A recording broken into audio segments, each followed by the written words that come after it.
ముందు ముందు ఉండాలని మనస్ఫూర్తిగా నేను కోరుకుంటా ఉన్నాను. మనస్ఫూర్తిగా కోరుకుంటా ఉన్నాను. నిన్న రాత్రి సాయంత్రం మల్లు బట్టి విక్రమార్క గారి కుమారుడైనటువంటి వ్యక్తి నిశ్చితార్థం జరిగింది. ఆ దంపతులు ఇద్దరు కూడా చాలా అద్భుతంగా నూరేండ్లు కలిసి మెలిసి ముందరికి వెళ్ళాలని చెప్పి ఓకే టీవీ తరపున తెలంగాణ ప్రజల తరపున మనస్ఫూర్తిగా కోరుకుందాం. ఇకపోతే విషయానికి వస్తా, నేను పాయింట్కి వస్తా. ఎందుకు ఎక్స్క్లూజివ్గా ఈ నిశ్చితార్థం గురించే నేను మాట్లాడుతూ ఉన్నాను.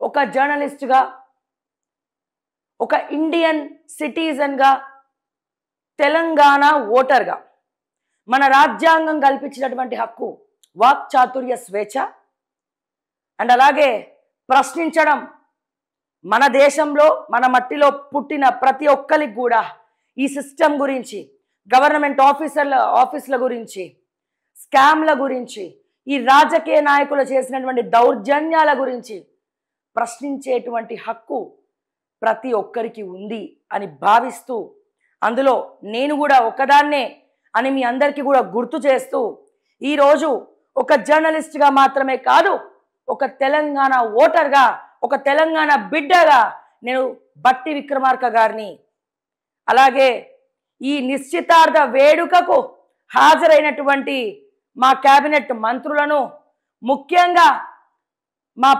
ప్రియమైనటువంటి అన్న రేవంత్ అన్న, అలాగే మా వదినమ్మ దంపతులు ఇద్దరు కూడా వెళ్ళి ఆశీర్వదించారు. అదే టైంకి మా కల్వకుంట్ల కవితక్క కూడా వచ్చింది. వీళ్ళందరికీ నేను వేస్తున్నటువంటి ప్రశ్న, హైదరాబాదులో వేరే పనే లేనట్టు ఇక్కడ ప్రజాభవన్ల డిప్యూటీ ముఖ్యమంత్రి ఇంట్లో వేడుక జరుగుతూ ఉంటే దాని బందోబస్తుకి వెళ్ళినటువంటి స్టేషన్ హౌస్ ఆఫీసర్లకు నా శతకోటి నమస్కారాలు. దయచేసి నేనేమైనా తప్పుగా మాట్లాడుంటే మీకంటే ఎక్కువ నాకేం తెలుసండి. ఒక పక్క ముఖ్యమంత్రి, మరో పక్క డిప్యూటీ ముఖ్యమంత్రి, మరో పక్క కేబినెట్ మంత్రులు ఎంత రాజకీయం చేసి ఉంటే ఈ స్టేజ్కి వచ్చి ఉండొచ్చు. బహుశా నాకైతే అంత తెలివి లేదని నేను అనుకుంటున్నాను. ఇకపోతే నేను పాయింట్కి వస్తా.